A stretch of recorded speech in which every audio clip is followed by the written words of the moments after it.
రాజన్న సిరిసిల్ల జిల్లా వేములవాడ అర్బన్ మండలం గుర్రవాణి గుట్టల్లో మాజీ మావోయిస్టు బల్లెపు నర్సయ్య అలియాస్ సిద్దయ్య హత్య జరిగింది. తంగలపల్లి మండలం గండిలచ్చపేట గ్రామానికి చెందిన ఆయన గతంలో పీపుల్స్ వార్ దళంతో పనిచేశాడు. ఆ సమయంలో ఓ వ్యక్తిని చంపానని ఇటీవల ఇంటర్వ్యూలో చెప్పాడు సిద్దయ్య. అయితే తన తండ్రికి కారణం ఆయనేనని తెలిసిన మృతుడు కుమారుడు జగిత్యాలకు చెందిన జంకుల సంతోష్ పక్కా ప్లాన్ ప్రకారం హత్య చేశాడు.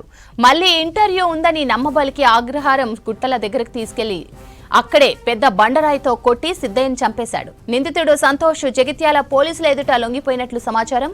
వేములవాడ పోలీసులు ఘటనా స్థలాన్ని పరిశీలించారు. కేసు దర్యాప్తు చేస్తున్నామని చెప్పారు. రాజన్న సిరిసిల్ల జిల్లా వేములవాడ అర్బన్ మండలం గుర్రవాణి గుట్టల్లో మాజీ మావోయిస్టు బల్లెపు నర్సయ్య అలియాస్ సిద్దయ్య హత్య జరిగింది.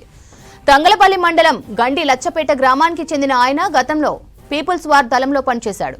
ఆ సమయంలో వ్యక్తిని చంపానని ఇటీవల ఇంటర్వ్యూలో చెప్పాడు సిద్దయ్య. అయితే తన తండ్రి చావుకి కారణం ఆయనని తెలుసుకున్న మృతుడు కుమారుడు జగిత్యాలకు చెందిన జంకుల సంతోష్ పక్కా ప్లాన్ ప్రకారం హత్య చేశాడు. మళ్లీ ఇంటర్వ్యూ ఉందని నమ్మబలికి అగ్రహారం గుట్టల దగ్గరకు రప్పించుకున్నాడు. అక్కడే పెద్ద బండరాయితో కొట్టి సిద్దయ్యను చంపేశాడు. నిందితుడు సంతోష్ జగిత్యాల పోలీసుల ఎదుట లొంగిపోయినట్లు సమాచారం. వేములవాడ పోలీసులు ఘటనా స్థలాన్ని పరిశీలించారు. కేసు దర్యాప్తు చేస్తున్నామని చెప్పారు.